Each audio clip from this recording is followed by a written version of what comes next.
Nas regiões do oeste e meio oeste catarinense, a chuva vem no período da tarde, mas é um dia especialmente nublado com algumas aberturas de sol. Já nas regiões como do Planalto Sul e do Planalto Norte, a chuva vem no período da tarde para a noite, aquela com sol com aumento de nuvens e pancadas de chuvas com trovadas. A partir da tarde, já no litoral sul, Vale do Itajaí, região da Grande Florianópolis, litoral norte do estado, muita umidade que vem do oceano, o céu é mais encoberto, sujeito a chuva de fraca intensidade pela parte da manhã e no período da tarde para a noite, pancadas de chuvas com trovadas devido ao calor. Mesmo assim, esse calor não passa muito da casa de 28 graus na maioria das regiões catarinenses, justamente por causa dos índices altos de umidade relativa do ar, cobertura de nuvens, chuva e vento.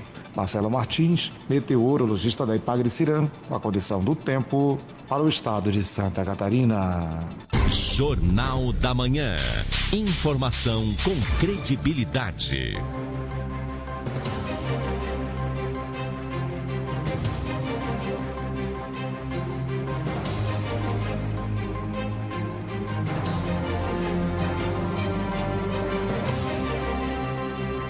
Lembrando agora, a temperatura aqui no centro de Major Gersino é de 22 graus. É importante destacar também que o sol estará presente tanto nesta quinta quanto nos próximos dias, não só no litoral, mas em todas as regiões. A influência de hoje até o início da semana que vem, será de umidade do mar. Também teremos aí uma alta pressão, um sistema de alta e baixa pressão atmosférica no oceano que irão trazer vento marítimo para o continente. Desta forma, a quinta-feira e a sexta terão sol e nuvens em todas as regiões. Porém, ao longo do dia, a previsão de chuva para o litoral, Vale do Itajaí, Norte e Sul e cidades do Planalto mais próximas do litoral. Com essa umidade do mar não interfere no meio-oeste e oeste catarinense, essas regiões terão 2 dias de sol e nuvens. As temperaturas da tarde passam um pouco dos 30 graus no oeste, ficando em torno de 26 e 28 graus em boa parte das cidades de Santa Catarina. É destacado também que no fim de semana esta umidade do mar irá continuar. Portanto, o litoral e áreas próximas ainda terão aberturas de sol e chuva, que seguirá prevista também para esses dias. É importante destacar que o sábado tem mais sol, menos chuvas e o domingo será o inverso. O mais importante é destacar que essas pancadas de chuva, quanto mais próximas de morro, mais forte, e ocorrem de hoje até o domingo e deverão trazer volumes mais elevados no litoral e áreas próximas. Lembrando que este volume de chuva deve ocorrer entre o litoral e também a região serrana da Grande Florianópolis. Cardumes mortos voltaram a aparecer de peixes em Joinville nesta quarta-feira. Esta é a segunda vez em 2 semanas. Os moradores que vivem próximos do rio Cachoeira, na região central da cidade, registraram o aparecimento de peixes mortos. A suspeita é que esses peixes tenham vindo da Baía da Babitonga, passando pela Lagoa do Saguaçu, no bairro Espinheiro, e entrado no rio Cachoeira. Com a maré enchendo durante a manhã, o cardume se deslocou em direção à Bahia. Há 2 semanas, uma considerável quantidade de peixes também foi vista nos mesmos locais. A imagem aérea confirma a quantidade desses peixes mortos também no rio Cachoeira. Os moradores da região têm reclamado do forte cheiro. A Secretaria do Meio Ambiente está apurando as causas da mortandade de peixe, além do episódio há 2 semanas atrás. No fim do dia de ontem, a Secretaria disse em nota que os parâmetros para a temperatura, o oxigênio dissolvido, pH da água, a salinidade e o nitro estão dentro da normalidade. Para os técnicos, a amônia total de cerca de 2 miligramas por litro, apesar de pouco elevada, combina com o pH observado, não era tóxica. A Secretaria do Meio Ambiente também não descarta a possibilidade da mortandade tenha sido causada por um desequilíbrio ambiental ocorrido durante o movimento da maré. Além disso, o encontro da água doce com água salgada pode ter interferido na oxigenação naquele momento.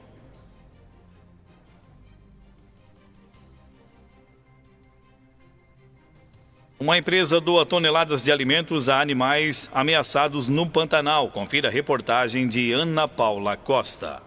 O Pantanal, um dos biomas mais ricos do Brasil, enfrentou a maior queimada da sua história em 2020, quando 30% de sua área foi consumida pelo fogo. A estimativa é de que 11 milhões de animais morreram nos incêndios e os que conseguiram sobreviver sofrem agora com a escassez de alimentos. E muitas entidades vêm atuando para preservar a vida no Pantanal, nos estados do Mato Grosso e Mato Grosso do Sul. Elas contam com a ajuda de empresas, como é o caso do Grupo Energisa, que doou recursos suficientes para a aquisição de cerca de 20 toneladas de alimentos. Conforme destaca Riberto José Barbaneira, diretor-presidente da Energisa Mato Grosso. Principalmente frutas, ração, para que pudessem ser utilizados no tratamento desses animais e contribuir para a recuperação da fauna e de todo o ecossistema do Pantanal. Contribuímos também com questões voltadas à mobilização de recursos para lá, prover suportes aos veterinários que atuaram lá e tudo mais. Então, as nossas ações, elas empreenderam questões de auxílio à logística da região e também prover alimentos para a recuperação dos animais. Segundo Marcelo Vinhais, diretor-presidente da Energisa Mato Grosso do Sul, as entidades envolvidas dizem que vai ser possível manter os trabalhos durante todo esse ano. Até o final desse ano eles teriam aí recursos e alimentos para manter as operações. Então eu acho que assim, esse tipo de projeto ele é um projeto temporário para que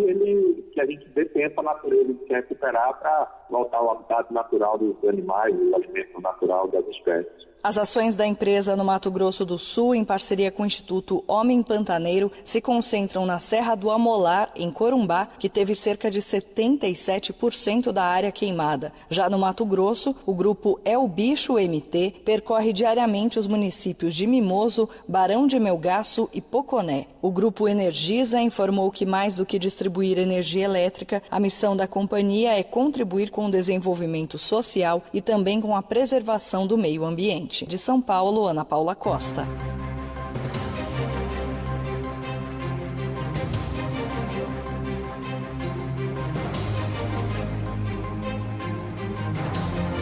O Brasil tem cerca de 1.428 mortes em 24 horas e se aproxima, da marca de 250 mil mortes por Covid-19 desde o início da pandemia.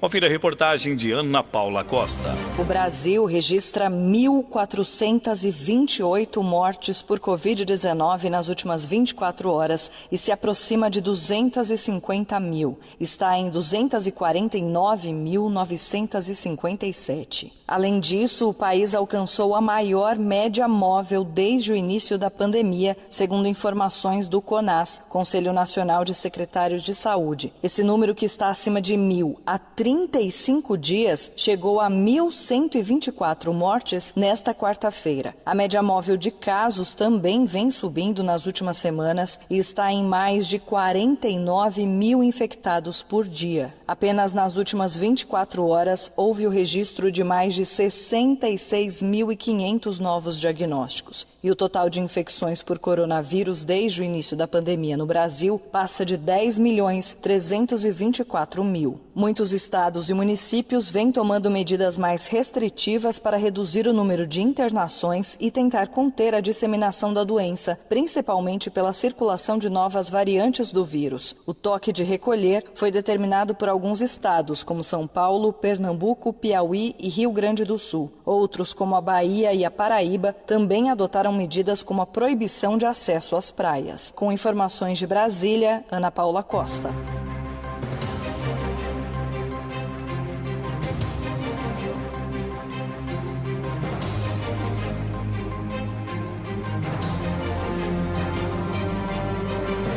Já o número de recuperados ultrapassa os 9.200.000 pessoas no país. Confira a reportagem de Alain Barbosa. O Brasil soma 9.281.018 pessoas recuperadas da Covid-19. A quantidade de brasileiros que superou a doença representa 89,9% dos casos confirmados. Desde o início da pandemia, o país registrou mais de 10.324.000 casos da doença, que está presente em 99,9% dos municípios brasileiros. No entanto, 4.032 cidades tem entre 2 e 100 casos confirmados. Segundo o Ministério da Saúde, há 793.488 pacientes recebendo cuidados médicos na rede de saúde. A informação consta do balanço divulgado nesta quarta-feira, com dados enviados por estados e municípios. Em relação a óbitos, 249.957 pessoas perderam a vida no Brasil por consequências da Covid-19. 1.723 municípios registraram mortes na última semana epidemiológica. Em 928, apenas um óbito foi confirmado. Nas últimas 24 horas, foram registradas 1.428 mortes nos sistemas oficiais, sendo que 1.096 ocorreram nos últimos 3 dias. 2.852 óbitos estão em investigação no país para atestar se as causas das mortes foram ou não por Covid-19. De Brasília, Alain Barbosa.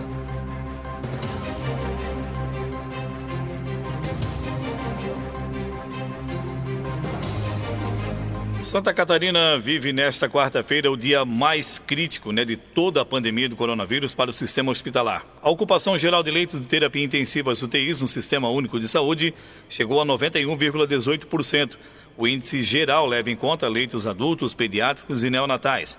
Mas, ao considerar apenas os leitos adultos, aonde estão internados 99 a cada 100 pacientes com Covid-19, o índice de ocupação é de 94,6%. Ambos os índices são os mais altos já registrados pelos hospitais que atendem pelo SUS desde o início da pandemia, em março do ano passado. O estado também confirmou hoje, no dia de ontem, novas 71 mortes por Covid-19, incluindo 2 bebês e outros 4.878 casos confirmados de coronavírus, chegando ao acumulado, desde o início da pandemia, 7.114 mortes e 652.895 casos. Além disso, são 30.770 casos ativos no momento que estão em tratamento contra a Covid-19 e são capazes de transmitir o coronavírus.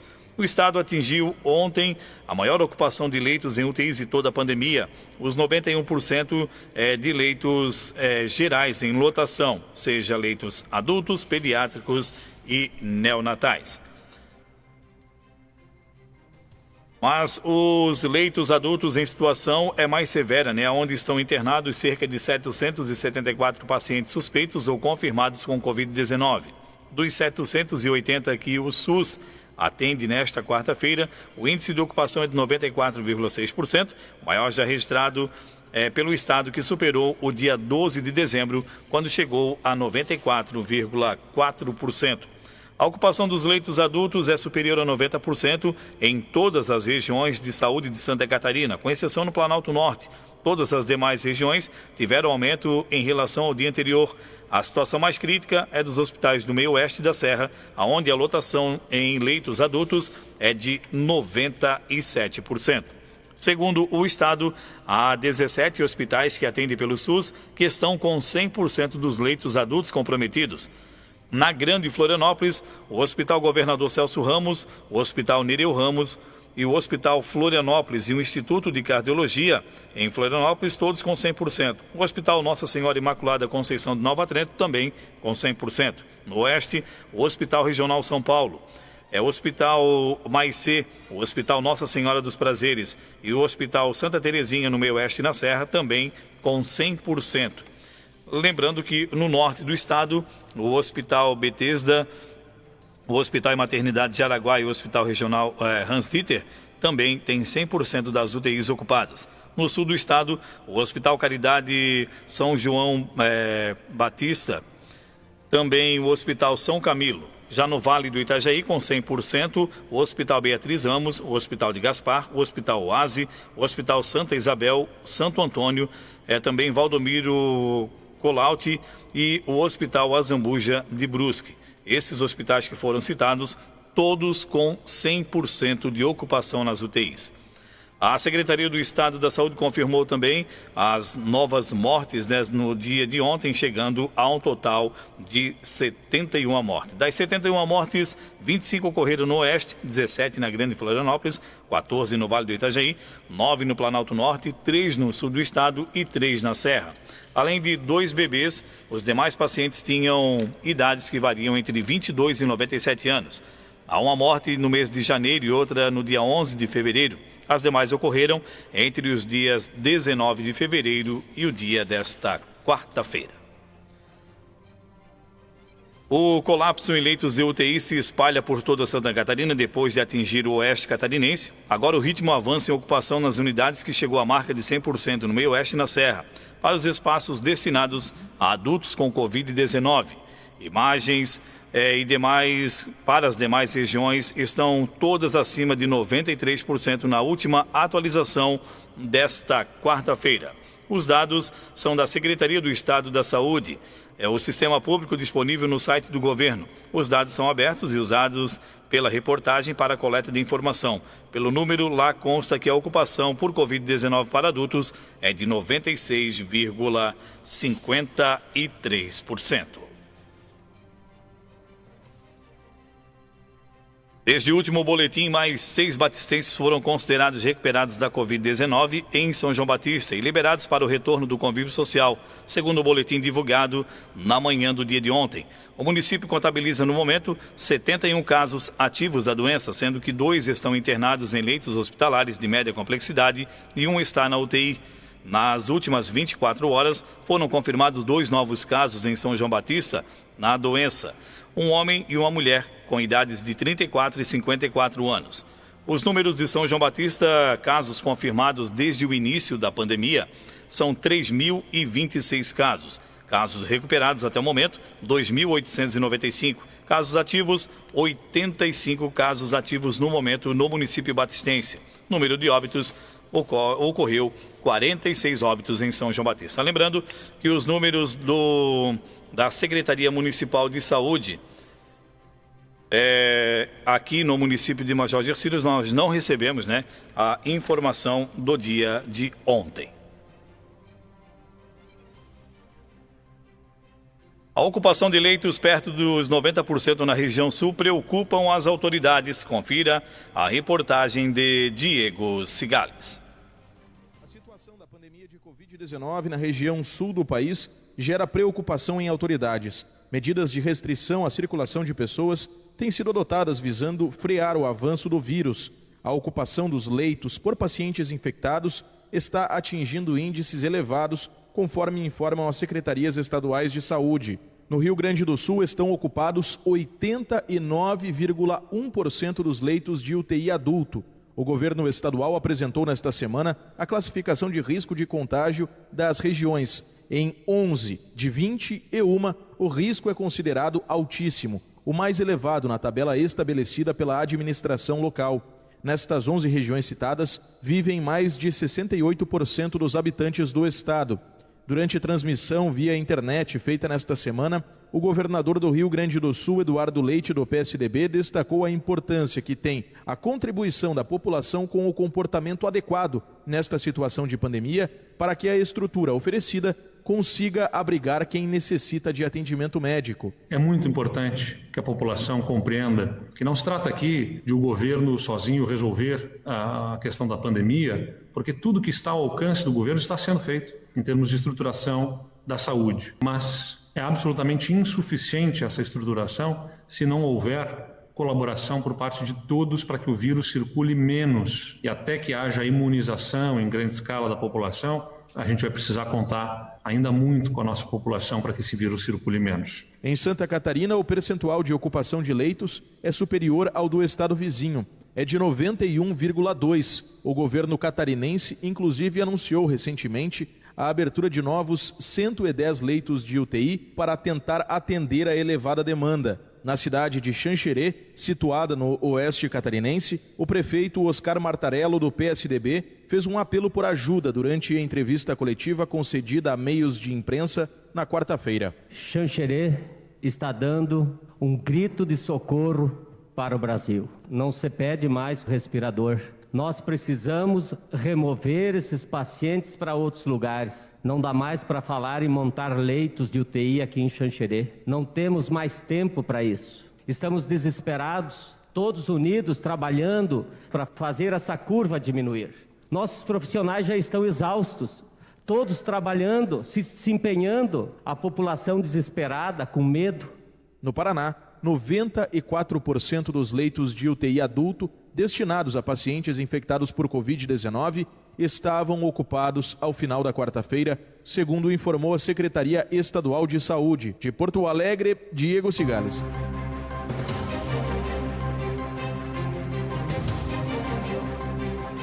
São Paulo anuncia restrição de circulação de pessoas das 23 às 5 horas da manhã. Confira a reportagem de Tereza Klein. Na sexta-feira, entrará em vigor uma nova medida para conter a propagação do coronavírus no estado de São Paulo. Diariamente, das 23 horas até às 5 da manhã, haverá restrição de circulação. A determinação vai até o dia 14 de março. Pessoas que não tiverem motivos para estar na rua poderão ser paradas pela fiscalização. O objetivo é coibir festas e reuniões clandestinas. Serviços essenciais funcionarão normalmente. De acordo com o governador do estado, João Dória, a medida é uma recomendação do Centro de Contingência do Coronavírus.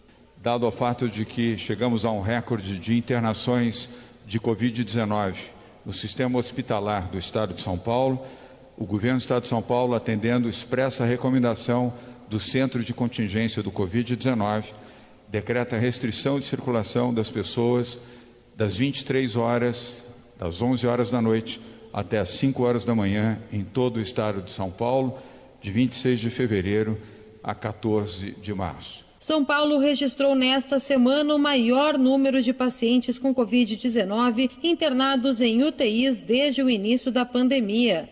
Até o início da tarde desta quarta, havia 6.657 pacientes internados. O governo do estado organizou uma força-tarefa para ampliar a fiscalização das equipes de vigilância sanitária em conjunto com as prefeituras. Também vão atuar equipes do Procon-SP e policiais para a fiscalização de pessoas e de estabelecimentos. De São Paulo, Tereza Klein.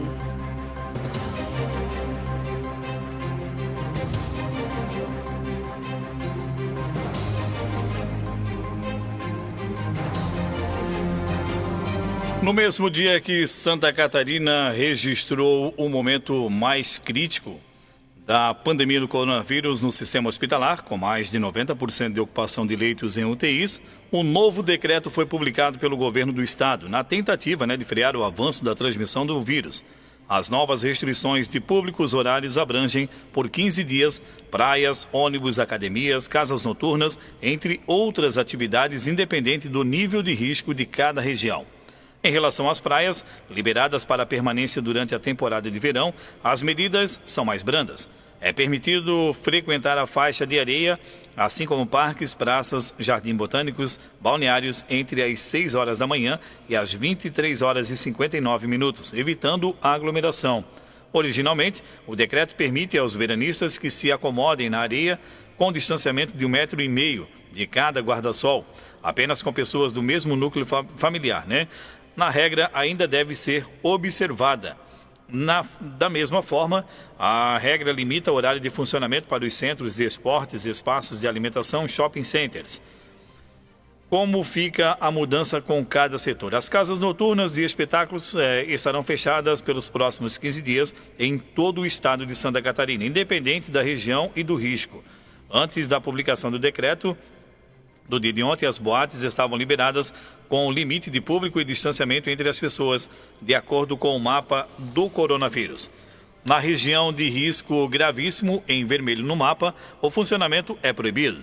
No entanto, para o risco que apresenta se grave no laranja ou alto amarelo, as festas estavam liberadas com 20% a 50% do público, respectivamente. Hoje, já não podem mais.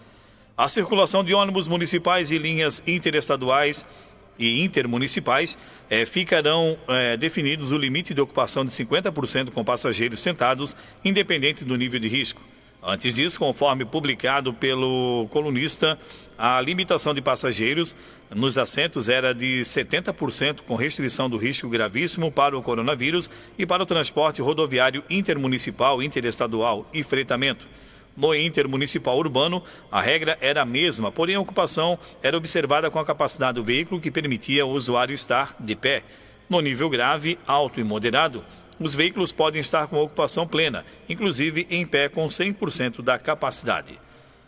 O centro das polêmicas no início da pandemia, quando inúmeros serviços foram liberados e as academias e o centro de treinamentos continuavam abertas, porém com atendimento das 6 às 23 horas e 50 minutos. O mesmo foi definido para as piscinas de uso coletivo, clubes sociais, esportivos e quadras esportivas. O decreto anterior, que volta a vigorar depois de 15 dias, a contar desta quinta-feira, permite que espaços esportivos sigam abertos durante a madrugada. Nas igrejas e templos religiosos, a liberação também foi mantida, porém com redução no limite de ocupação. Antes, com lotação máxima de 30% na capacidade com risco gravíssimo, 50% para as regiões com risco grave e 75% com regiões sob o risco de potencial alto, agora funcionarão independente do nível, com 25% do limite. As demais regras sanitárias, com higienização das mãos, distanciamento entre bancos e as pessoas e uso de máscara, seguem iguais. Os eventos sociais de qualquer natureza, inclusive na modalidade drive-in, congressos, palestras, seminários, feiras, exposições, inaugurações, além de bares, terão de respeitar o limite máximo de 25% em todo o estado. O funcionamento também é permitido das 6 da manhã às 23 horas e 59 minutos. Originalmente, o decreto que regulamenta os eventos sociais no estado permite a atividade de ocupação de 30% da capacidade total em regiões com nível gravíssimo, 50% para o nível grave e 75% no nível alto, com a liberação total da capacidade em nível moderado. Quer dizer, o estado fez um decreto, voltou atrás e agora teve que fazer um novo decreto novamente, né? Isso é... Quem é que não sabia, na verdade, que isso iria acontecer? Quando você chega ao nível que chegamos, né, da pandemia, porque um ano depois a pandemia não saiu ainda, minha gente. Nós estamos com o vírus circulando em todo o nosso país. A situação é muito grave, isso se reflete nos hospitais, só não vê quem não quer. Né? É o que eu sempre digo e sempre vou dizer. A gente às vezes pode até falar demais, né? Mas é como se diz, né? O pior cego é aquele que não quer enxergar, né? Porque só não vê quem não quer. A situação no país inteiro é uma situação de calamidade, né? Que nós podemos ter e podemos ver em todos os jornais que a gente acompanha, né? Ninguém está fazendo notícia para dizer que o país não pode fazer nada. Ninguém está inventando notícia que não possa se fazer nada. Claro que pode fazer. Só que nós temos uma cultura, né? A nossa cultura no nosso país, ela é uma cultura que não respeita as leis, né? Se você impõe algo, não, porque querem fazer isso, não querem que as pessoas saiam de casa. Se você não faz, porque não fazem nada e ninguém respeita nada. Nós temos essa cultura, né? A partir do momento em que a gente sofre as consequências, aí começa a pesar, a dizer, opa, a coisa tem que funcionar, né? Não é assim que funciona? Quando você leva uma multa, na verdade, que você tem que pagar, né? Você vai, a partir dali, você vai começar a respeitar a lei. Por quê? Porque pesou no seu bolso. Quer dizer, nós temos essa cultura de que tudo que pesa no nosso bolso, a gente é obrigado a fazer. Por que isso? Porque nós não respeitamos as leis, né? Nós tínhamos um decreto funcionando, mas é como se diz, aí tem gente que vai dizer, mas as casas noturnas, tudo que estava funcionando no limite. Gente, conversa, né? Conversa. A gente sabe que a situação não é fácil, né? Para quem tem esse tipo de estabelecimento, não é fácil, por quê? Porque investe, gasta, tem que pagar as suas contas e assim por diante. Mas, em meio a uma pandemia, né? Não tem o que fazer. Não tem como você fazer aglomeração. E esses números refletem agora no que está acontecendo no nosso estado. Já aconteceu no Amazonas e vai acontecer no nosso país. Porque tem gente que acha que a pandemia já passou. Nós estamos vivendo um pré-colapso em todo o nosso país. porque isso vai se estender a todas as regiões do nosso país. Como aconteceu, porque muita gente achava, não, vai acontecer só lá no Amazonas e a coisa para cá vai continuar do jeito que está. Não vai, minha gente. Isso só tende a aumentar, na verdade. Sabe por quê? Porque nós não respeitamos as leis. A verdade é essa, né? Nós saímos para tudo quanto é lugar, fizemos festa e aglomeração e assim por diante e achamos que estamos certos. Mas nós não estamos certos. Se nós estivéssemos tão certos, os números não estariam aumentando todos os dias. E o que você faz, na verdade, para com tudo isso? Não estou falando de todas, né? Tem muita gente que respeita com certeza, que faz com que as restrições elas aconteçam.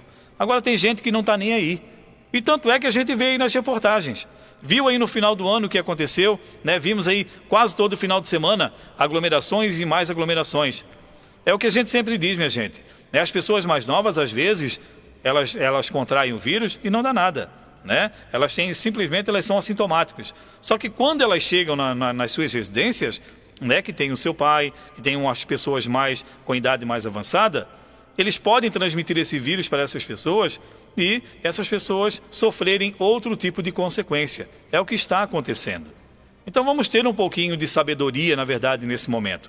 O mundo não vai acabar, na verdade, no dia de hoje, se eu não for numa balada. O mundo não vai acabar no dia de hoje se eu não for na praia. O mundo não vai acabar com tudo isso que está acontecendo. Claro que vai acabar para quem? Para quem pega o coronavírus, não tem como possamos dizer, não vai ter uma UTI para estar se cuidando, que esteja as complicações, né, que cheguem ao estado de que ela perca a sua vida.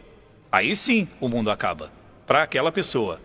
Então, minha gente, vamos ter um pouquinho de sabedoria, vamos respeitar as leis que nós temos hoje no nosso país e principalmente no nosso estado. Sabe por quê? Porque se nós não respeitamos as leis, não adianta o governo falar, porque eu sempre digo, eu estou falando aqui, vai fazer um ano, né, na verdade, que a gente está falando sobre Covid-19. Então, quer dizer, se as pessoas não aprenderam ainda, elas não vão mais aprender. Um ano você falando todo dia, os números crescendo todos os dias, se as pessoas não aprenderam ainda, me desculpe. É por isso que eu digo que nós somos um povo que nós não respeitamos as leis. Nós só respeitamos quando ela pesa no nosso bolso, quando nós temos que pagar alguma coisa. Aí sim nós respeitamos as leis. Não é mesmo? Para muita gente serve, para muita gente não serve. Agora digo o seguinte, se nós não tomarmos providências, nós a população, os governos estão fazendo a parte deles. E se nós não fazermos a nossa, não vai adiantar de nada. Os números vão crescer, vão morrer muito mais gente, e assim vamos ter essa pandemia somente quando a vacina for chegar, porque a vacina vai demorar. Você pode ter a plena certeza. Para vacinar em massa toda a população brasileira, ou seja lá todo o estado de Santa Catarina, isso vai longe ainda, minha gente. Então vamos ter mais um pouco de paciência, né? Já temos um ano aí com bastante paciência, então já acostumamos a ter a paciência necessária, né? Para que nós possamos passar por mais esse período ruim e quem sabe lá na frente a gente poder usufruir, né, de tudo que a gente tem, né? E assim a gente poder caminhar livremente. Mas nesse momento não é momento de fazermos aglomerações. Não é momento da gente descumprir as leis. É o momento da gente se unir e fazer com que as coisas aconteçam e que respeitamos as leis, porque só assim nós vamos sair dessa pandemia. No mais, os números só vão aumentar. O Laboratório Santa Luzia comunicou à Diretoria Estadual de Vigilância Epidemiológica que identificou 16 casos suspeitos da variante da B11.7 do novo coronavírus, a variante do Reino Unido. Os exames foram encaminhados à Fiocruz, no Rio de Janeiro, para confirmação por meio do sequenciamento genético. A Secretaria do Estado da Saúde acompanha o caso. Os testes são de Florianópolis, Palhoça e São José.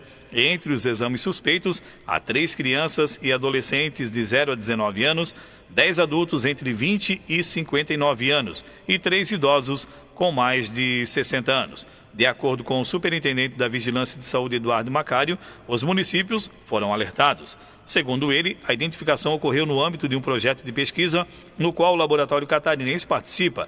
O objetivo, além de identificar casos suspeitos das novas variantes, é aprimorar o modelo também de testagem. O município de Araquari confirmou nesta quarta-feira o afastamento de 17 professores da rede municipal por causa da Covid-19 nas 3 primeiras semanas de retorno à atividade do ano letivo. A informação foi divulgada na tarde de ontem por meio da Secretaria Municipal de Educação. Os profissionais voltaram no dia 3 de fevereiro no município, no norte catarinense, mas os alunos só voltam apenas no dia 1º de março. Conforme a Secretaria, os profissionais infectados atuam em 4 escolas e uma creche. Ainda segundo a Secretaria, quando um funcionário é afastado com suspeita, o ambiente é higienizado e também quando há confirmação, o local fecha para sanitização. As aulas presenciais no município de Araquari devem ter o retorno no dia 1º de março de forma escalonada. Nas escolas, os alunos terão aulas presenciais uma vez por semana. Já nas creches, as crianças poderão permanecer por até 4 horas, 2 vezes por semana. Pelo menos 52 mil pessoas já podem se considerar imunizadas contra o coronavírus em Santa Catarina. O novo balanço da vacinação foi divulgado na noite de ontem pela Diretoria de Vigilância Epidemiológica do Estado. Os municípios já aplicaram 211.772 doses da vacina, das quais 52.075 são da segunda aplicação, necessária para proteger contra o Covid-19. Entre os idosos com 85 e 89 anos, 6.775 já receberam a primeira dose e 51 já se submeteram à segunda vacina. Além desses grupos prioritários, também já estão sendo vacinados os profissionais da saúde. 124.833 receberam a primeira dose e 43.734 já receberam a segunda dose. Idosos que vivem em instituições, 7.038 com a primeira dose e 5.088 com a segunda dose. Pessoas com deficiências que frequentam instituições, a primeira dose foram dadas em 438 pessoas e a segunda dose em 285. Os indígenas com a primeira dose são 4.845 e com a segunda dose 2.414.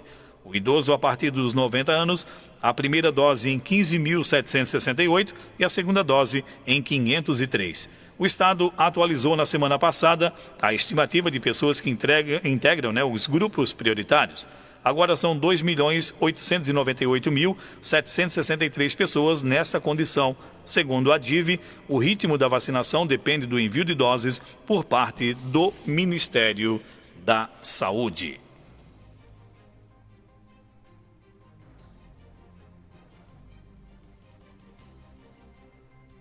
Santa Catarina recebe mais 107.700 doses da vacina contra a Covid-19. Confira a reportagem de Sandra Fontela. O Ministério da Saúde começou a enviar para Santa Catarina mais 107.700 doses de vacinas contra a Covid-19. O estado vai receber 59.500 doses da AstraZeneca Oxford, importadas da Índia, e 48.200 doses da vacina do Instituto Butantan, produzida no Brasil. O Plano Nacional de Operacionalização da Vacinação contra a Covid-19 faz a distribuição de doses aos estados de forma proporcional e igualitária, junto com as indicações do público-alvo de cada fase da campanha. Todos os estados e o Distrito Federal começam a receber 2 milhões de doses da vacina da AstraZeneca Oxford e 1.200.000 doses do imunizante do Instituto Butantan. A chegada de mais imunizantes vai permitir a ampliação da vacinação para outros grupos prioritários. Neste momento, a prioridade são pessoas entre 85 e 89 anos de idade, na sequência, pessoas de 80 a 84 anos de idade. Também serão atendidos 3.837 indígenas e 8% de trabalhadores da saúde. Essa nova remessa de vacinas do Butantan corresponde à entrega de 2 doses. Os estados e municípios precisam fazer a reserva da segunda dose para garantir que o esquema vacinal seja concluído no período recomendado, de 2 a 4 semanas. A distribuição da vacina da AstraZeneca corresponde à entrega da primeira dose. A segunda será distribuída em outro momento, já que este imunizante tem prazo maior para realizar a outra aplicação. Agora, com esse novo lote, o Ministério da Saúde já distribuiu aos estados e Distrito Federal mais de 15 milhões de doses de vacinas contra a Covid-19 desde o dia 18 de janeiro, início da campanha de vacinação. A pasta prevê enviar mais de 200 milhões de doses até julho e assim vacinar metade da população brasileira. De Brasília, Sandra Fontela. O Senado aprova a PL sobre vacina da Pfizer e Bolsonaro fala em vetos. Confira a reportagem de Yuri Hudson. O Senado aprovou nesta quarta-feira o projeto de lei que permite que a União, estados e municípios assumam a responsabilidade por efeitos adversos após a aplicação da vacina contra a Covid-19. Essa modificação pode colocar fim no impasse entre o governo e as farmacêuticas como Pfizer e Janssen, que exigem ficarem isentas de qualquer responsabilidade no pós-vacina. O projeto foi costurado pelo presidente do Senado, Rodrigo Pacheco, do DEM, mas não agrada muito o presidente da República, Jair Bolsonaro, que nesta quarta chegou a falar em vetar o texto. Tem cláusula que diz a total não responsabilização do laboratório, então uma coisa de extrema responsabilidade quem, porventura, no Brasil, tiver que dar a palavra final. Se sou eu como presidente, se é o parlamento derrubando um possível veto, ou se é o Supremo Tribunal Federal. O relator da medida, Randolfo Rodrigues da Rede, sustentou que a proposta é excepcional e atende o atual momento. E hoje nós estamos em uma guerra total. A guerra é contra o vírus. O problema dessa guerra a essa altura é que nós não temos o arsenal necessário e disponível para derrotar o vírus. Randolph propôs uma alteração no PL. Originalmente, Pacheco permitia a aquisição e comercialização de vacinas por clínicas. Isto após o governo vacinar os chamados grupos prioritários. O novo texto veda a comercialização, ou seja, a venda das vacinas de uso emergencial. As empresas podem comprar imunizantes, mas devem doar metade para o SUS e só podem aplicá-las de graça em funcionários e dependentes, como detalha o relator. Vamos a um exemplo concreto. Uma fábrica de automóveis, ela pode comprar os imunizantes, doa 50% para o Sistema Único de Saúde e os outros 50% utiliza para a imunização dos seus trabalhadores e seus funcionários. Isso pós esgotar o PNI e a vacinação de todos os grupos prioritários. Agora a matéria segue para análise da Câmara dos Deputados. De Brasília, Yuri Hudson. O fim do auxílio puxa a queda na confiança do empresário do comércio em fevereiro. Confira a reportagem de Luciana Castro. A confiança do empresário do comércio caiu neste mês de fevereiro. De acordo com a CNC, Confederação Nacional do Comércio de Bens, Serviços e Turismo, o índice de confiança do empresário do comércio recuou 1,5%, pela segunda vez consecutiva. Na comparação com fevereiro de 2020, a queda chegou a 18,5%. O economista da CNC, Antônio Everton, explica que o fim do auxílio emergencial também contribuiu para o resultado. Expectativa com relação à continuidade dos programas de transferência de renda, no caso, auxílio emergencial, juntamente com a possibilidade de vendas mais mornas, ausência dos festejos de carnaval e possível alta nos custos de produção, sem perspectivas de se conseguir repassar o aumento dos custos operacionais para os preços finais, podem ter influenciado sobremaneira a avaliação do empresário do comércio. Na comparação com janeiro, a avaliação das condições atuais teve queda de 3,1%, principalmente devido à opinião dos empresários sobre o momento atual da economia, de recuo de 4,8%. Antônio Everton destaca que os comerciantes reconhecem que o momento econômico atual se mostra difícil para os negócios. A implantação de medidas de políticas públicas em favor da retomada do crescimento e da recuperação econômica, junto com a vacinação da população, certamente poderão melhorar o crescimento do ISEC. As expectativas do empresário em relação ao próximo mês caíram 1,6%, devido principalmente à confiança do setor do comércio como um todo, com recuo de 1,9%. De Brasília, Luciana Castro.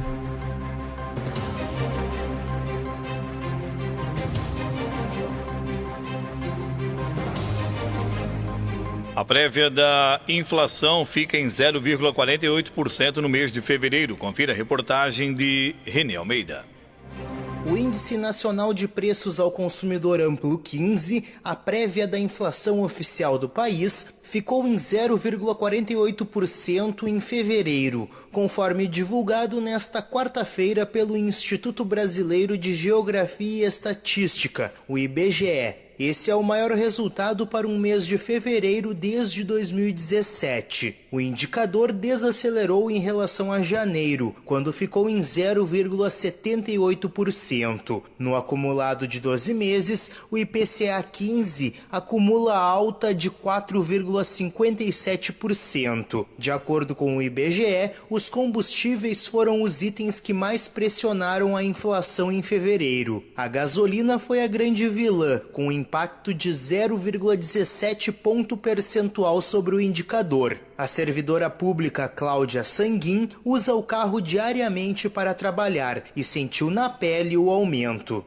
Não mudei nenhum hábito por conta da pandemia, na verdade, porque nós ficamos bastante tempo em casa, eu fiquei fazendo teletrabalho em casa e não saía. Então usei pouco carro durante esse ano que passou. Mas mesmo assim eu já noto a diferença no cada vez que eu encho o tanque. E o que eu estou pensando em fazer é deixar de usar aditivada para usar gasolina comum, antes de mudar qualquer hábito. O economista Roberto Troster atribui o aumento do combustível à alta do dólar. Dos 9 grupos de produtos e serviços pesquisados pelo IBGE, 6 apresentaram alta em fevereiro. No entanto, o economista projeta queda na inflação para os próximos meses. Mas você tem muitos componentes sazonais em janeiro a fevereiro que pressionam o índice para cima. Esses componentes deixam de existir. O dólar arrefecendo também tira pressão sobre os preços. Então, tudo indica que que a inflação deve estar numa tendência de queda. A meta do governo para a inflação em 2021 é de 3,75%. Os analistas das instituições financeiras projetam uma inflação um pouco maior, de 3,82% no ano. Em 2020, a inflação fechou em 4,52%, o maior índice anual desde 2016. De Porto Alegre, Renê Almeida. Lira diz que a MP da Eletrobras estará na pauta da Câmara nas próximas semanas. Confira a reportagem de Luciana Castro.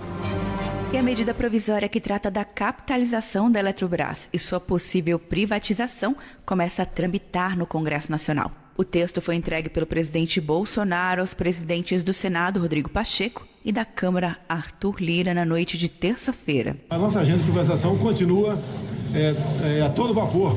E nós queremos sim enxugar o Estado, diminuir o tamanho do mesmo, para que a nossa economia possa realmente dar a satisfação, dar a resposta que a sociedade precisa. Rodrigo Pacheco destacou como será o trâmite da medida no Congresso. Como todas as medidas provisórias, será pelo Congresso Nacional dada a devida atenção, devido encaminhamento, também pela Câmara dos Deputados, pelo Senado da República, com a avaliação crítica, evidentemente, da maioria da Câmara, da maioria do Senado, entendendo as modificações que eventualmente devam ser feitas. Arthur Lira informou que pretende colocar a medida na pauta da Câmara já na semana que vem. O primeiro passo do que a gente pode chamar de uma Agenda Brasil, né?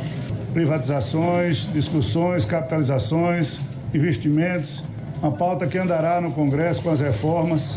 A Câmara iniciará com muita rapidez a discussão dessa medida provisória, já com pauta para a próxima semana no plenário da Câmara dos Deputados. A Eletrobras é uma empresa de capital aberto que tem como acionista majoritário o governo federal. É a maior companhia do setor elétrico da América Latina. De Brasília, Luciana Castro.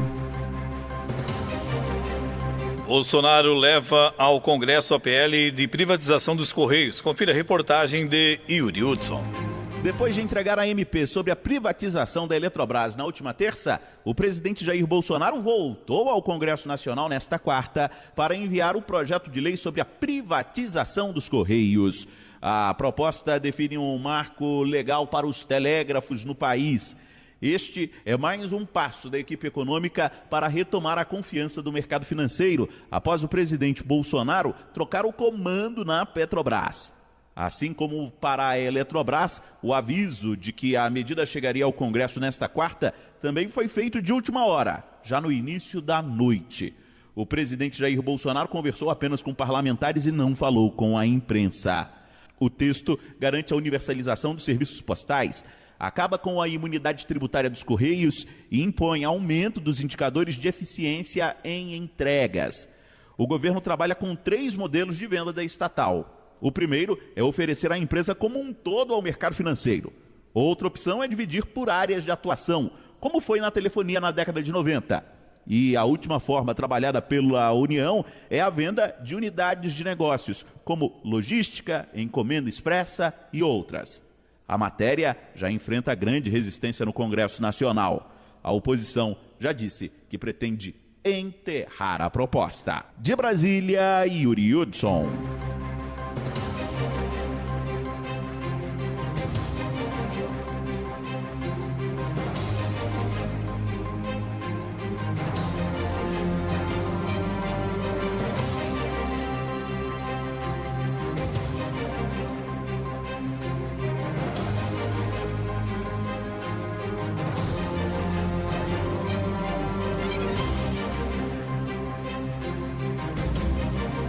A Câmara dá o aval para a PEC que blinda os parlamentares. Confira a reportagem de Yuri Hudson. A Câmara dos Deputados aprovou na noite desta quarta-feira a admissibilidade de uma PEC que cria regras para a imunidade parlamentar e disciplina a forma que deve ocorrer a prisão de deputados e senadores. Nas redes sociais e entre opositores ao texto, a proposta recebeu o nome de PEC da impunidade ou PEC da blindagem. Isso porque, na prática, a medida blinda a prisão de parlamentares. Ela define que a tutela, ou seja, a detenção de um parlamentar, fique por conta do Congresso Nacional e chega até a propor que materiais apreendidos em uma operação policial de busca e apreensão, por exemplo, dependam de confirmação do parlamento. Caso contrário, não são válidas para instrução processual. A deputada Joyce Hasselmann, do PSL, criticou o texto. Basicamente, transforma a imunidade parlamentar em imunidade absoluta. E isso não existe em nenhum lugar do mundo. A PEC chegou à Câmara nesta terça e já na quarta-feira teve a admissibilidade aprovada em plenário com o apoio de partidos de centro, direita e esquerda. A proposta tem o presidente da Câmara, Arthur Lira, do PP, como fiador. A PEC chega após a prisão do deputado Daniel Silveira, do PSL. Daniel foi mantido preso por decisão da Câmara. No entanto, líderes partidários definiram que é preciso dar uma resposta ao judiciário para conseguir definir limites sobre a imunidade parlamentar. Até deputados que votaram para manter a prisão de Silveira estão favoráveis à PEC, como o líder da minoria, o petista José Guimarães. É necessário que a Câmara avoque para si esse debate e ela se posicione focada naquilo que para nós é fundamental, que é o Estado Democrático de Direito, com a imunidade. O rito normal da PEC é que ela fosse encaminhada à CCJ da Câmara, onde seria analisada a admissibilidade. Como a comissão ainda não foi instalada, Lira avocou a proposta para o plenário. Depois, a matéria iria para uma comissão especial que teria até 40 sessões para definir o destino da PEC. No entanto, Lira tem articulado para votar a matéria em primeiro e segundo turno já no plenário da Câmara, deixando de cumprir o rito previsto no regimento da Casa. De Brasília, Yuri Hudson.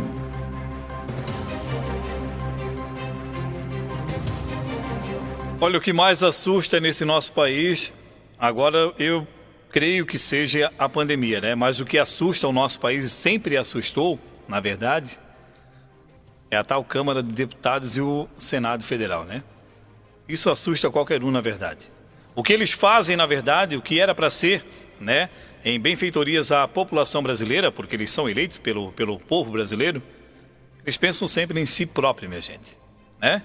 Como você viu ali na reportagem, você escutou, né, na verdade, o que mais assusta a gente é que eles não têm o mínimo de consenso, né? E o mínimo de vergonha na cara. A verdade é essa, né?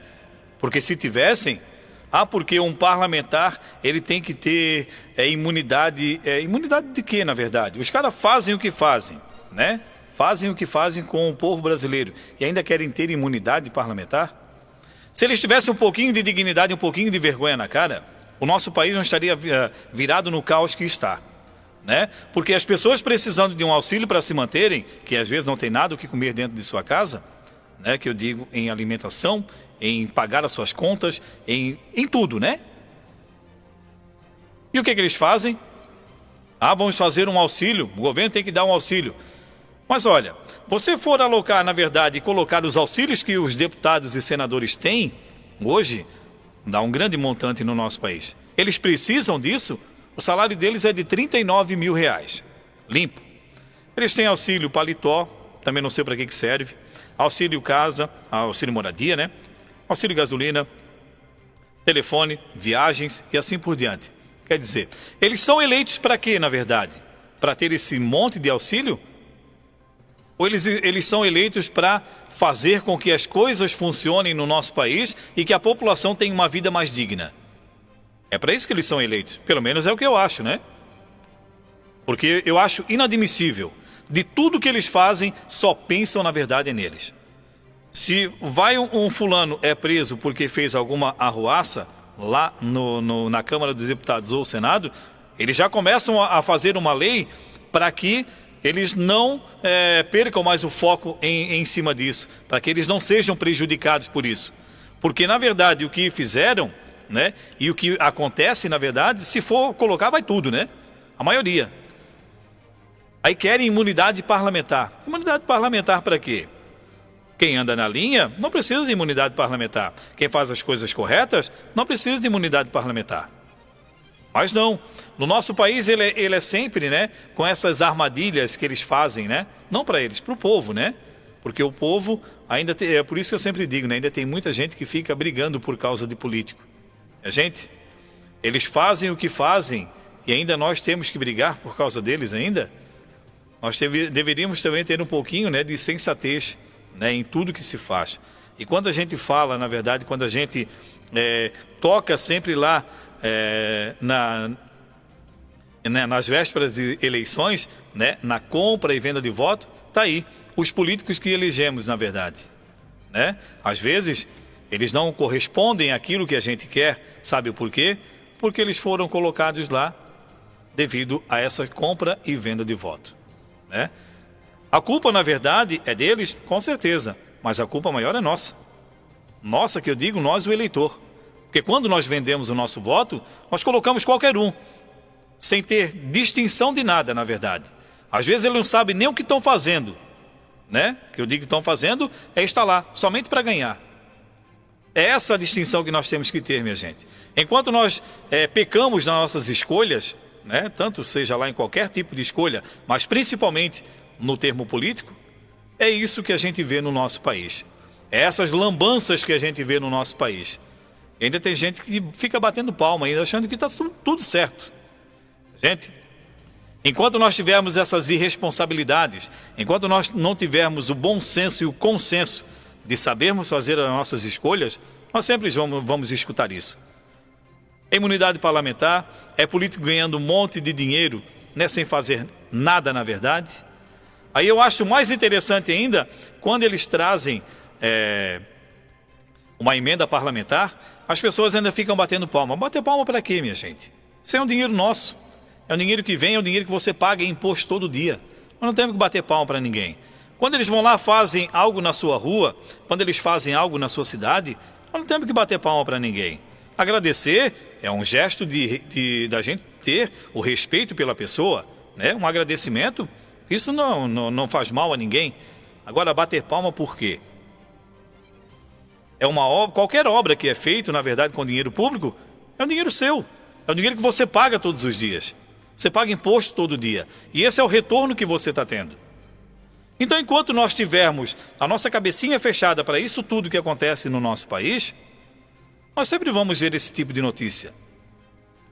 E imunidade parlamentar a deputados que fazem arruaça com o dinheiro do povo brasileiro. É tudo isso que a gente vê de ruim. Eles querem tipo uma imunidade para quê? Para não ficar atrás das grades e ainda ficarem rindo da população brasileira. Quer dizer, eles fazem o que fazem, ganham o que ganham e ainda querem imunidade parlamentar. É por isso que o nosso país ele é considerado um dos países mais corruptos no mundo, é devido a isso. E não é só pela corrupção, né? É você que está me ouvindo e você que está nos vendo aí também através aí do Facebook. E não é só pela corrupção que a gente vê no termo político, não. A corrupção no nosso país, ela é empregada em qualquer esfera e em qualquer tipo de cidadão.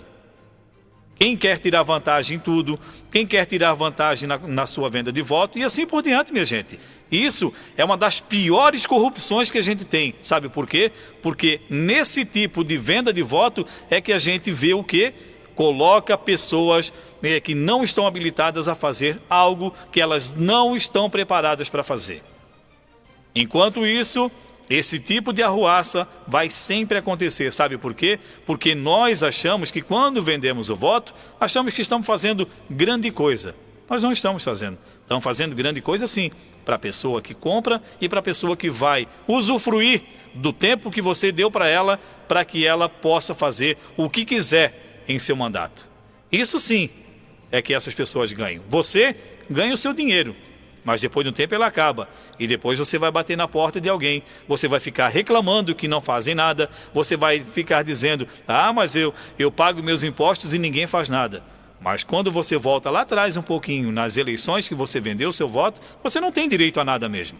Me desculpe me dizer, mas você não tem direito a nada. Sabe por quê? Porque quando se vende o seu voto, você não fica sem direito nenhum. Esse é o problema do povo brasileiro.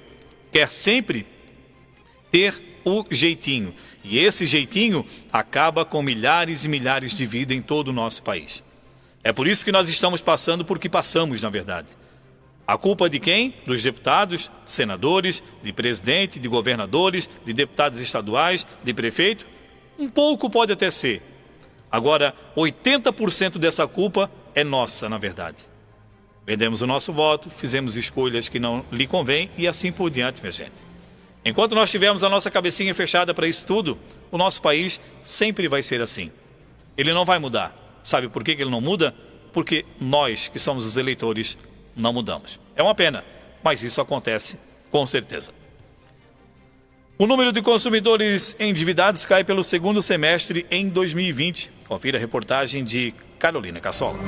O número de consumidores endividados caiu no segundo semestre do ano passado. O percentual daqueles que tinham pelo menos uma dívida foi de 83% no período, contra 87% no primeiro semestre de 2020 e 89% de julho a dezembro de 2019. Os dados são da pesquisa Perfil do Consumidor, realizada pela Boa Vista. Outra queda registrada pelo estudo foi no comprometimento da renda do consumidor para o pagamento das dívidas. Quem precisou usar mais da metade da renda diminuiu de 52% no primeiro semestre de 2020 para 47% no segundo semestre. Flávio Calife, economista da empresa, analisa os resultados de queda do endividamento, mesmo em tempos de crise. O endividamento está ligado à tomada do crédito. Então, ele se manteve em crescimento ao longo do ano, mas no final, já do segundo semestre de 2020, ele começa já a recuar um pouco. Isso é uma consequência dessa redução da tomada do crédito e do consumo. O auxílio emergencial pago no ano passado teve um impacto importante na vida financeira da população. O auxílio atingiu mais de 67 milhões de pessoas, né, com valores que muitas vezes superavam as rendas médias. Então isso fez com que o consumidor aumentasse sua capacidade de pagamento e até a própria inadimplência, né? Então o consumidor até ficou menos inadimplente também por conta do auxílio emergencial. Segundo o economista, com a redução do valor do auxílio e também no número de beneficiados para 2021, o endividamento pode aumentar. O principal motivo para a inadimplência apontado pelos consumidores na pesquisa é o desemprego, depois a diminuição da renda e o descontrole financeiro. Em tempos difíceis, o brasileiro precisa readequar o orçamento e cortar gastos desnecessários. Para conferir dicas e informações que ajudam a organizar a vida financeira, acesse www.consumidorpositivo.com.br. De São Paulo, Carolina Cassola. Agora são 9h14, vamos ao intervalo e já voltamos com mais notícias.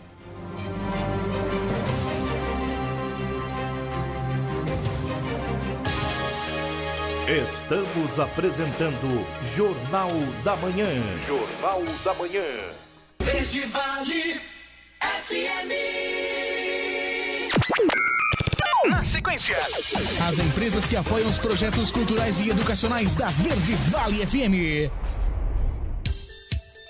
Amorim Chopp Cerveja Artesanal. A cerveja feita pra você. Com o propósito de beber com qualidade, é que surgiu a Amorim Beer. Aqui usamos os melhores ingredientes para fazer o melhor chopp cerveja artesanal da região. Fábrica localizada em Major Gersino, na rua Joaquim Silveira, Centro. Fone 48-98837-0486 ou através do WhatsApp 48-99981-6274. Acompanhe também nossas novidades através das redes sociais. Amorim Chopp Cerveja Artesanal. Aqui você vai encontrar qualidade e bom gosto no seu chopp ou cerveja artesanal. Venha conferir.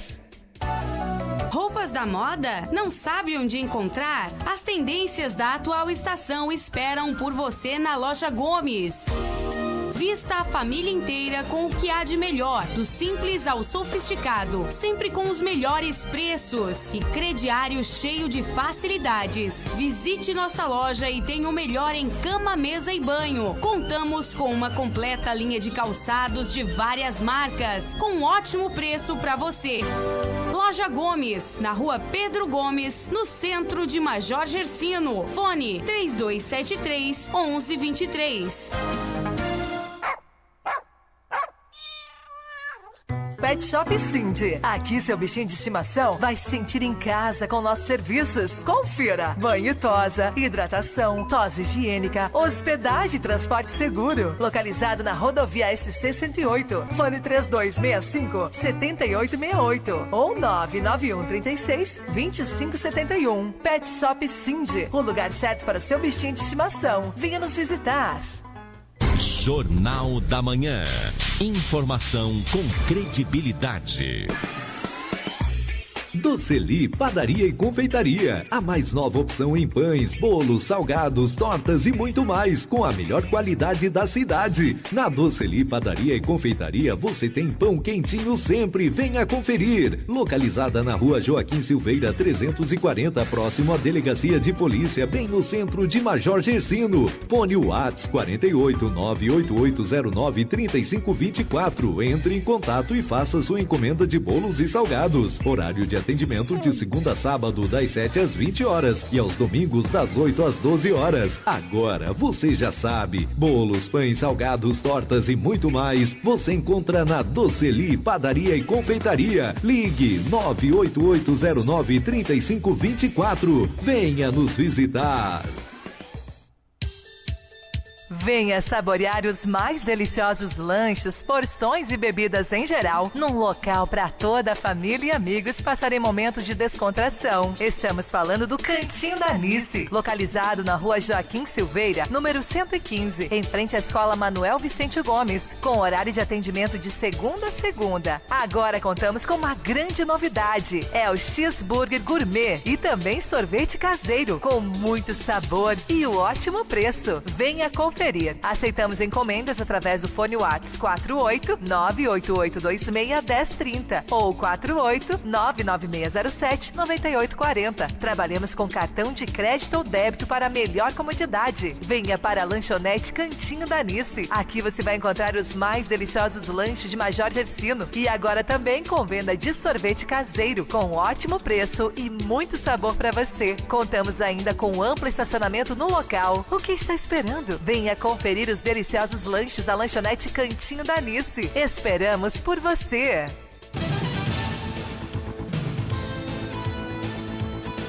Jornal da Manhã na Verde Vale FM. O canal da informação Verde Vale FM. Voltamos a apresentar Jornal da Manhã. Jornal da Manhã.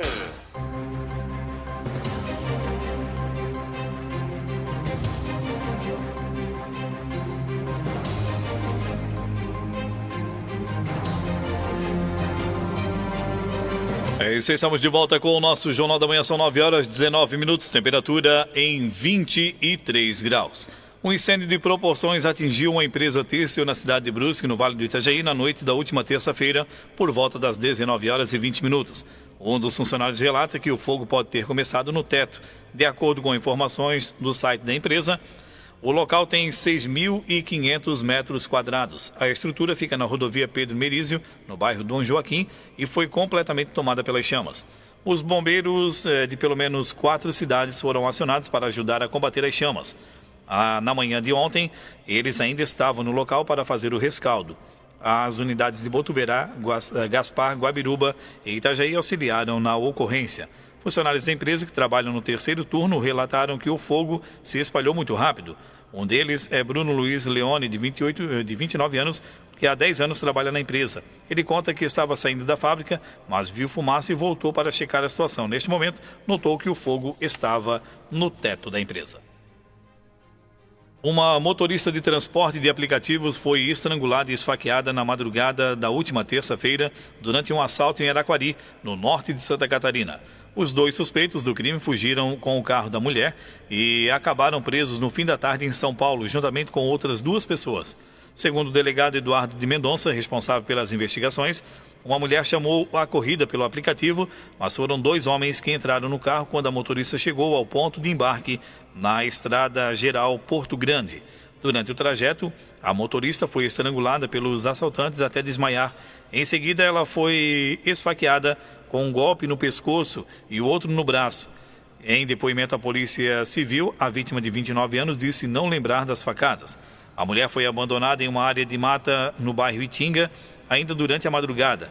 Quando a vítima acordou, correu até uma casa próxima para chamar a polícia.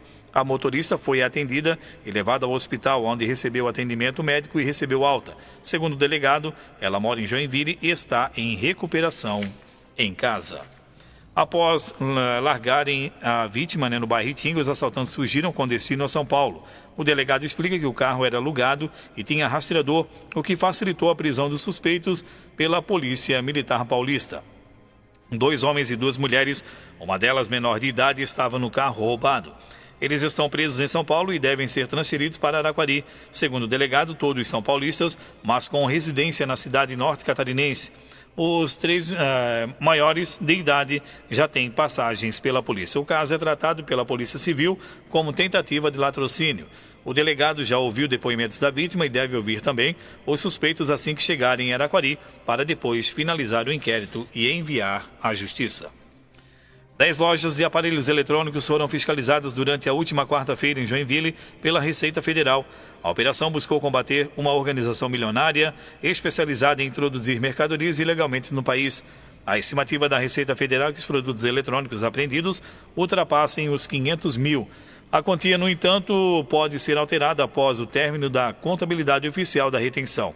Segundo o órgão, as lojas seriam integrantes de uma organização milionária especializada em praticar crimes de contrabando e descaminho, introduzindo produtos importados no país sem a regular importação e sem a fiscalização de órgão de controle. Os produtos, às vezes falsificados, eram colocados à venda em diferentes pontos comerciais da cidade. A Receita Federal afirma que, por não recolherem devidamente os impostos, as lojas se beneficiavam de uma concorrência desleal em relação ao restante do comércio legal na cidade. A Polícia Militar cumpriu nesta quarta-feira, por volta das 17h30, um mandado de prisão expedido pela comarca de São João Batista contra um homem em razão de violência doméstica praticada contra sua ex-companheira, além de diversos descumprimentos de medidas protetivas e determinadas pelo Judiciário. O homem era monitorado inclusive por tornozeleira eletrônica, porém corriqueiramente descumpria as restrições, ameaçando inclusive de atear fogo na residência da sua ex-mulher. De posse do mandado, policiais militares solicitaram a localização do suspeito ao Departamento de Administração Prisional da capital, que o localizou na rua Alfredo Batistotti, no bairro Ribanceira do Sul, sendo preso e encaminhado para o presídio regional de Tijucas. A Polícia Militar, em patrulhamento pelo bairro Limoeiro na tarde de ontem, a área conhecida como Mineral, avistou 2 homens em atitude suspeita na condução de uma motocicleta. Realizada a abordagem, em busca pessoal foi encontrado com um deles uma porção de maconha. Após diligências na rua Vereador Carlos Boss, Na residência do suspeito também foram localizados 2 torrões de maconha e várias porções embaladas e prontas para venda, né? Facas com resquício da droga, balança de precisão, dinheiro e um celular. O abordado relatou que iria entregar a porção de maconha por R$ 625 e que estava realizando o comércio de entorpecentes há alguns meses e que faz parte de uma organização criminosa. Diante dos fatos, foi dado voz de prisão e o homem conduzido para a delegacia de polícia juntamente com o material apreendido. Foi tudo muito rápido graças à ação de 2 policiais. Uma moradora de Tijucas continua viva. A mulher de 37 anos tentava se atirar em meio aos carros e caminhões na BR-101 quando foi resgatada. O caso aconteceu no fim de semana e foi divulgado somente nesta quarta-feira.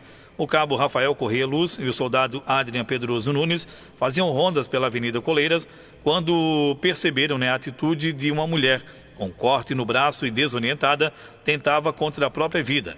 Fizeram a abordagem e conseguiram impedir que o pior acontecesse. Ela sofre de síndrome de borderline.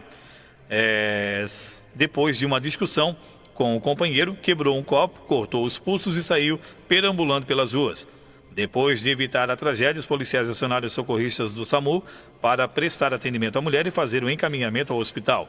Para Adrian, o resgate fez repensar no verdadeiro motivo de ser um policial. Uma mulher de 34 anos, bastante revoltada com a demora no atendimento de sua filha, arrastou um banco e quebrou 2 portas do Hospital São José de Tijucas. O caso aconteceu por volta das 2h40 de quarta-feira e logo após a sua filha desmaiar em frente ao hospital. Funcionários acionaram a polícia. Os soldados levaram a adolescente de 16 anos, filha da autora, para dentro do hospital para que ela fosse socorrida. Um boletim de ocorrência por danos foi feito contra a autora. O crime ocorreu há quase 2 anos, mas a cena não sai da cabeça dos familiares de Márcio Gomes, que era conhecido como Cabeção. Ele foi morto com 17 facadas por Joel Ribeiro no dia 22 de agosto de 2019. Desde então, convivem com a dor da perda e pedem pena máxima ao acusado. Na manhã de ontem, foram para a frente da Câmara de Vereadores de Tijucas pedir por justiça. No local, acontece o júri popular de Joel Ribeiro. O juiz José Adilson Bittencourt Júnior comanda o julgamento, tendo como advogado de defesa Cláudio Clemente Rodrigues e como assistente de acusação Flávio Eliseu Sgrote. O júri teve início por volta das 9h30 da manhã e não tinha hora para terminar. Testemunhas serão ouvidas, bem como o réu. As imagens do local não são permitidas por conta dos jurados que são responsáveis pelo veredito sobre o caso. Inocente ou culpado, absolução ou condenação. Eles não podem ter contato com nada. Ler jornal, ouvir rádio, acessar a internet e assistir à televisão, telefonar ou receber ligação durante o julgamento, nem nos intervalos. Márcio foi assassinado pelo cunhado na rua Padre Paris e no bairro da Praça, em Tijucas, quando tentou defender a irmã em uma discussão com o marido. Na época, Joel tinha 39 anos e dizia estar armado com um revólver. Descontrolado, exigia que a esposa voltasse para casa. Agora são 9h28. Vamos com as notícias do esporte. Agora, os destaques do esporte. É isso aí, vamos falar de esporte. Vou falar sobre Campeonato Brasileiro da Série A na reportagem de Cadu Macri.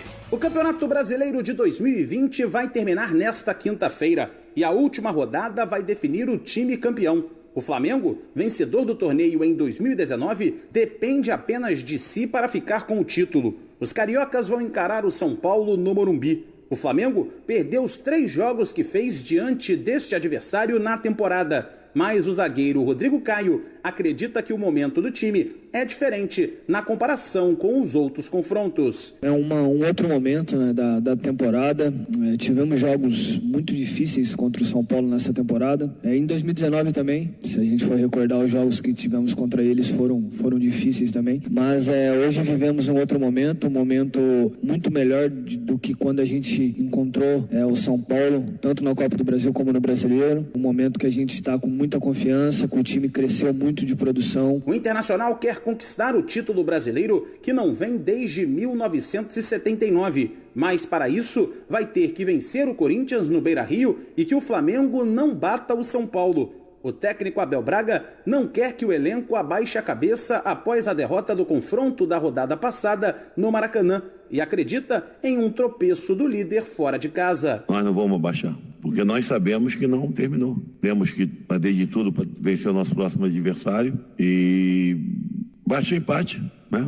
Eles não precisam perder para o São Paulo, basta empatar. O São Paulo, que pode ser o fiel da balança na luta pelo título, precisa vencer para se garantir diretamente na fase de grupos da Libertadores da América.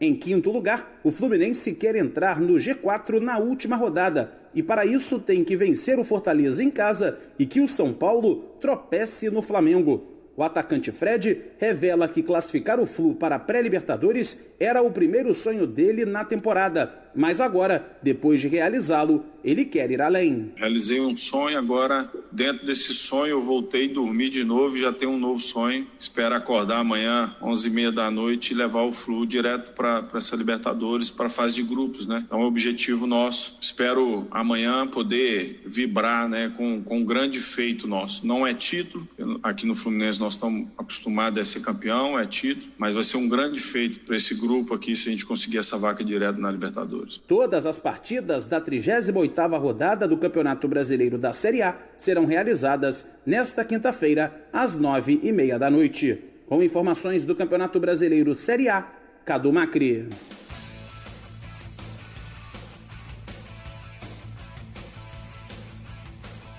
Lembrando então os jogos aí do Campeonato Brasileiro, a última rodada, né, que acontece na noite de hoje. Teremos aí todos os jogos às 9h30 da noite.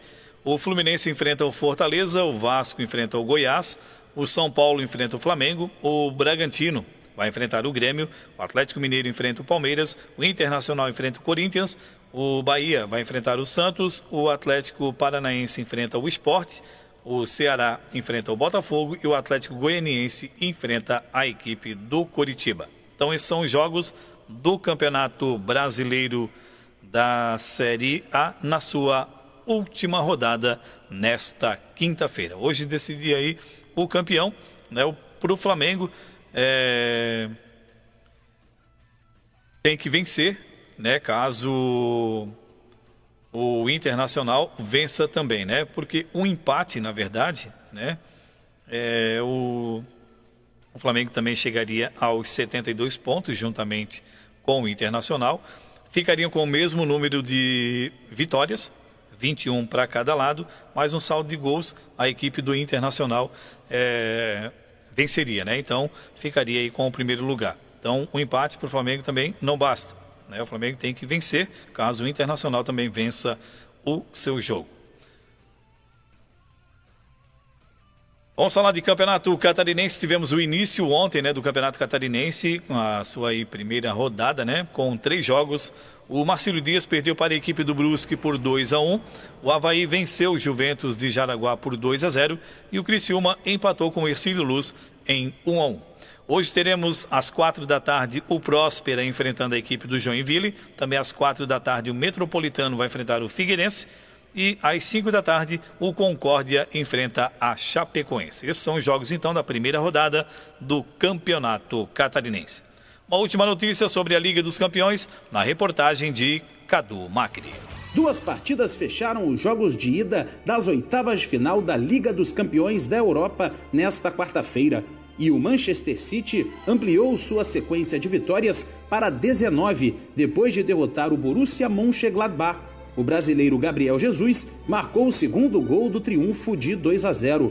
Apesar da boa fase e do bom resultado, o técnico Pepe Guardiola não vê o confronto definido, já que as equipes voltam a se enfrentar novamente apenas daqui a 3 semanas na Inglaterra.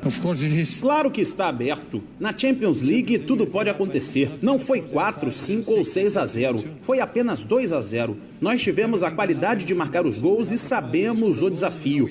Tudo pode acontecer, mas só daqui a 3 semanas. Ainda teremos 5 ou 6 jogos pela Premier League, um jogo da Copa da Liga antes de nos enfrentarmos de novo em Manchester. Com o resultado, os ingleses conseguem a classificação para as quartas de final se perderem por 1 gol de diferença. Outro visitante que venceu foi o Real Madrid. Os merengues bateram a Atalanta na Itália por 1-0 com gol do lateral esquerdo Mendy, já na reta final do segundo tempo. Os espanhóis jogaram com 1 a mais desde a expulsão de Freuler aos 17 minutos do primeiro tempo.